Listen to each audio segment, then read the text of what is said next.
আসসালামু আলাইকুম রহমতুল্লাহি ওবরকাতুহ। সম্মানিত দর্শক, আওয়ামী লীগ সম্ভবত ইতিহাসের একটি ভয়ঙ্কর ঝুঁকি নিতে যাচ্ছে। বাংলাদেশে যে সকল আওয়ামী লীগ নেতৃবৃন্দ রয়েছেন, তারা যেভাবে নড়াচড়া করছেন, কলকাতাতে, আমেরিকাতে, দিল্লিতে এবং ইংল্যান্ডে যে সকল নেতা রয়েছেন, তাদের কথাবার্তা শুনলে যে জিনিসগুলো মনে হচ্ছে যে তারা খুব দ্রুত বাংলাদেশে ফিরবেন এবং এটি কয়েকটি স্তরে তারা এই কাজগুলো করবেন এবং তারা আইনের কাছে নিজেদেরকে সমর্পণ করবেন। এবং যখন তারা এই আইনের কাছে নিজেদেরকে সমর্পণ করবেন, ঠিক সেই সময়টাতে বাংলাদেশের টোটাল বিচার ব্যবস্থা রীতিমতো আন্তর্জাতিক চাপের উপর পড়বে। আওয়ামী লীগের যে সকল নেতৃবৃন্দ এই মুহূর্তে দেশের বাইরে আছেন, ধরুন পররাষ্ট্রমন্ত্রী ডক্টর মোমেন, তো ডক্টর মোমেনকে যদি কেউ নাজেহাল করার চেষ্টা করে কোনো আইন আদালত কোর্ট কাছারিতে, সঙ্গে সঙ্গে সেটা পৃথিবীতে ভাইরাল হয়ে যাবে। দ্বিতীয়ত, আওয়ামী লীগ যেটা বোঝার চেষ্টা করছে এখন যে তাদের জীবনের সবচেয়ে বড় ভুল হয়েছে, সবচেয়ে বড় ভুল হয়েছে যে মবের ভয়ে গণভবন থেকে হেলিকপ্টারে করে শেখ হাসিনাকে যে দিল্লিতে পাঠানো হয়েছে, এই কাজটি আওয়ামী লীগের যে সবচেয়ে বড় ভুল হয়েছে। শেখ হাসিনা যদি থাকতেন এবং সেক্ষেত্রে যদি গণভবন ভেঙে লোকজন ঢুকত এবং সেনাবাহিনী যদি তাদের দায়িত্ব পালন করতে না পারত, পুরো সেনাবাহিনী ডিসব্যান্ড হয়ে যেত, পুরো সেনাবাহিনী ডিসব্যান্ড হয়ে যেত এবং সেই ঝুঁকি সেনাবাহিনী কোনোদিন নিত না, যেটি হয়েছে শ্রীলঙ্কাতে। এরকম একটি উদ্ভূত পরিস্থিতি বাংলাদেশের মধ্যে ঘটছে। রাজাপাকসে তাকে সেই সেনাবাহিনী তাদের হেলিকপ্টারে করে নিজেদের একটা বেজে নিয়ে গেছে। তো নিজেদের একটা বেজে নিয়ে গেছে এবং সেখানে তারা কিছুদিন ছিল এবং সেখান থেকে তারা আবার নির্দিষ্ট সময় ফেরত আসছে। বাংলাদেশে ধরুন ডক্টর শিরিন শারমিন চৌধুরী, ইকবালুর রহিম, এরা তো এখনও পর্যন্ত সেই সেনাবাহিনীর তত্ত্বাবধানে আছে, বাংলাদেশেই আছে। তো শেখ হাসিনা থাকতে পারতো, কেউ একটু শব্দ করতে পারতো না, কেউ একটু শব্দ করতে পারতো না। আবার শেখ হাসিনাকে যদি আইনশৃঙ্খলা রক্ষাকারী বাহিনীর কাছে হস্তান্তর করতে হতো, সেখানে তার সম্মান মর্যাদা রক্ষা করেই তাকে করতে হতো। আদারওয়াইজ বাংলাদেশের যে রাষ্ট্রীয় বিধি ব্যবস্থা, এটি প্রশ্নের মুখোমুখি পড়তো এবং ভারত এখানে সরাসরি হস্তক্ষেপ করার মতো ঝুঁকি নিত যদি শেখ হাসিনার উপর তেমন কিছু হতো। তো ফলে পুরো পরিস্থিতিতে সেনাবাহিনীর যে সকল কর্তাদের কথা, যে সকল উপদেষ্টাদের কথা শুনে শেখ হাসিনা হেলিকপ্টারে উঠেছে, আর সেই হেলিকপ্টার নিয়ে আবার সামরিক বিমানে করে যেভাবে সে দিল্লিতে চলে গেছে, এই জিনিসটি তারা এখন বুঝতে পারছে তাদের একটা রাজনীতির ব্ল্যান্ডার। ঠিক একই ঘটনা কিন্তু ১/১১-র সময় ঘটেছিল। ১/১১-তে শেখ হাসিনা অনেক স্ট্রং ছিলেন মানসিকভাবে, তাকে বিদেশে পাঠানোর প্রাণান্ত চেষ্টা করা হয়েছিল, তিনি যাননি। তারপরে তিনি যখন বিদেশে গেলেন, যেন বিদেশ থেকে না আসেন, প্রাণান্ত চেষ্টা করা হয়েছিল, তিনি সর্বশক্তি নিয়োগ করে ইংল্যান্ড থেকে তিনি বাংলাদেশে ফিরে এসেছিলেন। ফলে ফিরে আসার পর তিনি জেলে গেছেন, সব কিছু হয়েছেন, কিন্তু আওয়ামী লীগ ক্ষমতায় ফিরে পেয়েছে। একইভাবে বেগম জিয়াকে কিন্তু জেনারেল মঈনু আহমেদের জমানাতে ব্রিগেডিয়ার বারিকের দায়িত্ব দেওয়া হয়েছিল তাকে বিদেশে পাঠানোর জন্য, এবং তিনি একেবারে শতভাগ রাজি হয়ে গেছিলেন। কাপড় চোপড় রেডি করে তিনি যাবেন এবং তাকে মানে ক্যান্টনমেন্টের মইনুল হোসেন রোডের বাসভবন থেকে নিয়ে তারপরে শেষে বিমানবন্দরে পৌঁছে দেবেন ব্রিগেডিয়ার বারি। এই কথাগুলো আমার বলা না, ব্রিগেডিয়ার বারির টেলিভিশন টক শোতে তিনি এই কথাগুলো বলেছেন প্রকাশ্যে। তো বেগম জিয়া যাবেন ঠিক এই সময়টাতে ওই যে পাগলা মেজর আছেন একটা, মেজর আক্তার, এখন বিএনপি থেকে বহিষ্কৃত, জামাতে গেছে, কিন্তু আজকে বিএনপি যে ক্ষমতায়, এটা কিন্তু সেই মেজর আক্তারের জন্য। মানে অনেক সময় হয় কি, আমরা সবসময় তেলবাজদেরকে পছন্দ করি, আমাকে যে হুজুর হুজুর করে তাকে খুব পছন্দ করি, কিন্তু আমার সঙ্গে যে বেয়াদবি করে, কখনো কখনো তার কারণে যে আমার জীবন বাঁচে। আজকে তারেক রহমান সাহেব ক্ষমতায়, প্রধানমন্ত্রী, যদি সেই দিন মেজর আক্তার এই ভূমিকাটা না নিতেন, তাহলে তারেক রহমান সাহেবের বাংলাদেশে আসা হতো না, আর বেগম জিয়ারও বাংলাদেশে আসা হতো না। সারা জীবন তাদেরকে এই লন্ডন আমেরিকায় থাকতে হতো। এবং এই কথা মানে মেজর আক্তার বলেনি, মানে আক্তার সাহেব আমাকে বলেছে, বাট আমি যখন এটা ব্রিগেডিয়ার বাড়ির মুখ থেকে শুনছি, যে টেলিভিশন তিনি বলেছেন যে ওই তিনি রওনা করবেন, বেগম জিয়া কাপড় চোপড় প্যাক করা সব। অবশ্যই তারেক রহমান সাহেব এই ঘটনা জানেন। এই সময় মেজর আক্তার ঢুকেছেন সেখানে হন্তদন্ত হয়ে।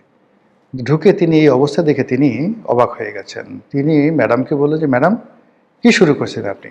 আপনি যদি চলে যান রাজনীতি থেকে, কোনোদিন আর বাংলাদেশে আসতে পারবেন? বিএনপি থাকবে। বিএনপির কোনো লোক আর জীবনে কখনো অর্গানাইজ হতে থাকবে? আপনি যেতে পারবেন না, মরে গেলেও যেতে পারবেন না। আমার লাশের উপর দিয়ে যেতে হবে। That was the dialogue. আমার লাশের উপর দিয়ে যেতে হবে। বেগম জিয়ার একটা ভালো গুণ ছিল কি জানেন?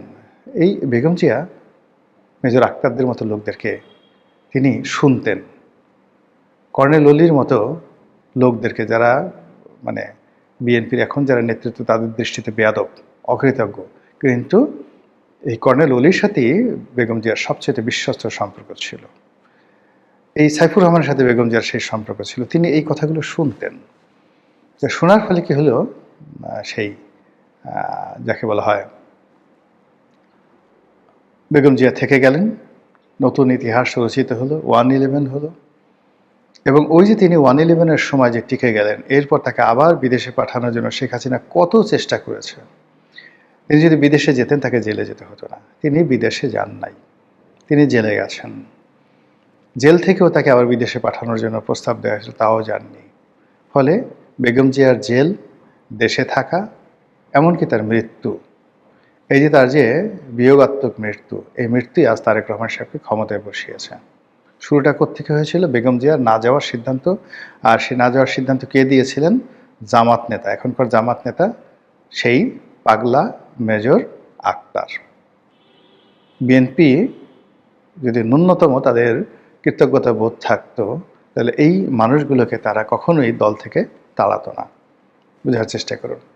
যদি শেখ হাসিনার পাশে এরকম একজন পাগলা আক্তার থাকতো, হেলিকপ্টারের সামনে গিয়ে দাঁড়াতো, আপনি যেতে পারবেন না। জেনারেল ওয়াকারুজ্জামানের সামনে গিয়ে বলতো, আমাকে গুলি করেন, আমাকে গুলি করেন, আমার লাশের উপর দিয়ে শেখ হাসিনাকে যেতে হবে। আজ আপনার যদি সাহস থাকে, আপনি খুলে দেন, গেট খুলে দেন, জনগণ আসুক, আমাকে এবং শেখ হাসিনাকে পাড়াই মারুক। That was the decision. কিন্তু শেখ হাসিনার পাশে ওই সময়টাতে এরকম কেউ ছিল না। সবাই পালিয়ে গেছিল, সবাই কান্নাকাটি করছিল, এবং সবাই তাকে পালিয়ে যাওয়ার জন্য প্ররোচিত করেছিল, তার সন্তান থেকে শুরু করে সবাই। এবং তিনি একটা সময়, শেষ সময়টা পর্যন্ত আমি যতটুকু জানি, যেটা জেনারেল ওয়াকারুজ্জামানও বলেছেন, অন্যান্য বিভিন্ন সূত্র থেকে আসছে, যে তিনি বলেছিলেন, আমি মরে যাব কিন্তু আমি দেশ ছাড়ব না, আমাকে মেরে ফেলুক, আমি দেশ ছাড়ব না, আমি ক্ষমতা ছাড়ব না, কোনো কিছু ছাড়ব না। সে কিন্তু তার জিদ শেষ পর্যায়ে রেখেছিল। কিন্তু তার আপনজন, সেটা শেখ রেহানা, সেটা সজীব ওয়াজেদ জয়, জেনারেল ওয়াকারুজ্জামান থেকে শুরু করে এই দীর্ঘদিন তিনি যাদেরকে বিশ্বাস করেছেন, প্রত্যেকটা মানুষ তাকে হেলিকপ্টারে উঠে পালিয়ে যাওয়ার জন্য প্ররোচিত করেছে। ফলে বেচারি সিদ্ধান্ত নিতে পারেননি।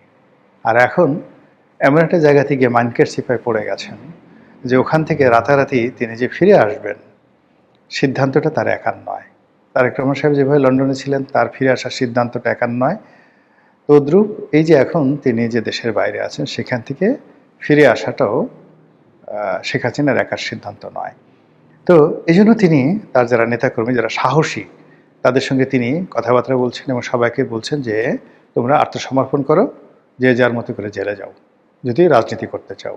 এবং ইতিমধ্যে আপনারা দেখেছেন, বরিশালে তালুকদার মোহাম্মদ ইউনূস সংসদ সদস্য ছিলেন এবং বরিশাল জেলা বিএনপির সেক্রেটারি, জেলা আওয়ামী লীগের সেক্রেটারি, তিনি আত্মসমর্পণ করেছেন এবং জামিন লাভ করেছেন। এর মধ্যে জেলে যারা গেছেন, সাবির হোসেন চৌধুরী বাংলাদেশে আছেন, সেলিনা হায়াত আইভি আছেন, মানে সুমন আছেন জেলে। মানে এই মানুষগুলো, মানে যারা যারা আছেন জেলে, এদের মধ্যে অনেকেই, এই যে সুনামগঞ্জের মান্নান সাহেব আছেন, মানে আওয়ামী লীগের যারা, মেজর রফিক এখন জেলে যাননি, তারা বাইরে আছেন, এমনকি শাহজাহান ওমর, তিনি জেলে আছেন।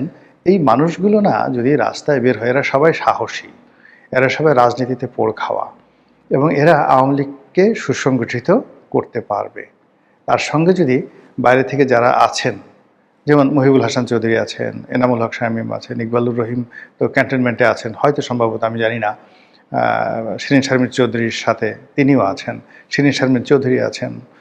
তো এই এখন আপনি দেখেন, এই যে লোকগুলোর নাম বললাম, এই লোকগুলোর সাথে সাথে আপনি ওই যে গৃহায়ণ গণপূর্তমন্ত্রী ছিল সমরে জল করিম আছে, এদের তো আসলে এত বেশি বদনাম হয়নি, মামলা আছে মোকদ্দমা আছে, কিন্তু এদের মুখ ওভাবে পচে যায়নি, ওদের মুখ ওইভাবে পচে যায়নি।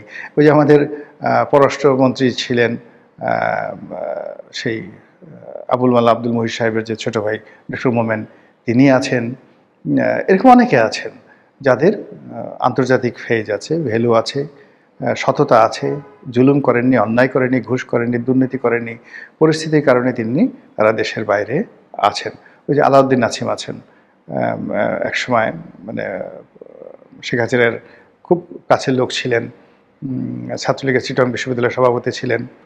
তো এই মানুষগুলো অনেকে আছেন যাদের বিরুদ্ধে মামলা আছে, মোকদ্দমা আছে, কিন্তু তাদের ফেস ভ্যালু আছে, এখনও যথেষ্ট ফেস ভ্যালু আছে, বুদ্ধি আছে, গ্রহণযোগ্যতা আছে, দক্ষতা আছে। তার সঙ্গে সঙ্গে এই বাংলাদেশেও কিন্তু আমলাতন্ত্রের মধ্যে সাবেক সচিব, সাবেক জেনারেল মানে অনেকেই আছেন। যেমন ধরেন এই যে জেনারেল আকবর ইলাহি, আকবর ইলাহি, তো ধরেন আকবর ইলাহি, তারপর শেষে এখন এই যে সাবেক সচিব যিনি এখন উপদেষ্টা হলেন তারেক রহমান সাহেবের। তো এইভাবে যদি আপনি আওয়ামী লীগের যে সকল সচিব রয়েছেন, আপনি যদি চিন্তা করেন, আবু আলম শহীদ খানের কথা চিন্তা করেন, দে আর মোর স্মার্ট, মোর ডাইনামিক, বেশি সাহসী। আপনি ওই যে আরেকজন আছেন আব্দুল কাদের খান আছেন, আরও অনেক, মানে আওয়ামী লীগের যে সকল সচিবরা ছিলেন আছেন, ওই যে একজন সচিব ছিলেন মেজবা, উনি ছিলেন। তারপরে শেষে মানে শেখ হাসিনার ব্যক্তিগত সচিব ছিলেন বেশ কয়েকজন, মানে যারা এখন এই সমাজে কিন্তু নিরাপদ আছেন, ঘুরে ঘুরে বেড়াচ্ছেন, তাদের বিরুদ্ধে মামলা মোকদ্দমা হয়নি, তারা ডাইনামিক, সাহসী এবং দুর্নীতি হয়তো করেছেন, কিন্তু ওইভাবে পাবলিকলি তারা দুর্নীতিবাজ হিসেবে চিহ্নিত নন।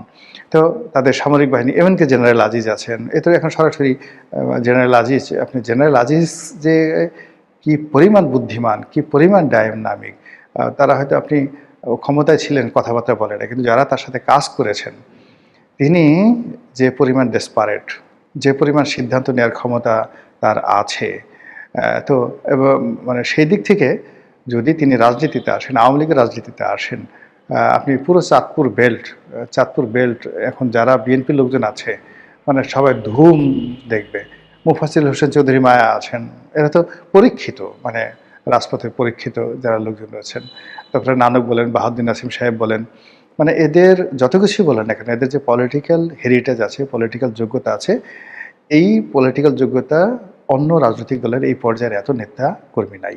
এখন এরা যদি দলে এসে সবাই জেলে যায় এবং প্রতিদিন কোর্টে হাজির হয় জেলখানা থেকে, প্রতিদিনই মিডিয়া তাদেরকে কভার করবে।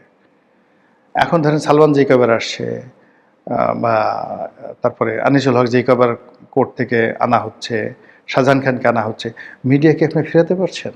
বারবার আপনাকে স্মরণ করে দিচ্ছে আওয়ামী লীগ আছে, আওয়ামী লীগ আছে। এভাবে যদি আওয়ামী লীগের ৩-৪ হাজার নেতাকর্মী যারা সেলিব্রিটি, তারা যদি জেলে যায়, তাদের বিচার হয়, আচার হয়, তারা যদি নিয়মিত হাসপাতালে যায়, চিকিৎসা করতে তাদেরকে আনা হয়, প্রতিদিনই শুধু আওয়ামী লীগের নিউজই ডেইলি আসবে, অন্য কোনো নিউজ। সেখানে তারেক রহমান সাহেব যে আজকে সেই ট্রাফিক জ্যামে আটকে আছেন, এই খবর কেউ দেখবে না যদি শেখ হাসিনা বাংলাদেশে আসেন এবং তাকে আজকে কোর্টে হাজির করা হবে, এটা হবে প্রাইম রিপোর্ট।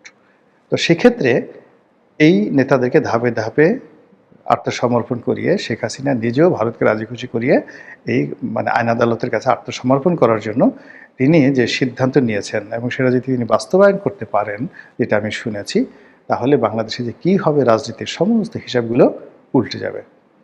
মহান আল্লাহ আমাদের সবাইকে হেদায়েত দান করুন এবং হেফাজত করুন। আসসালামু আলাইকুম ওয়া রাহমাতুল্লাহি ওয়া বারাকাতুহু।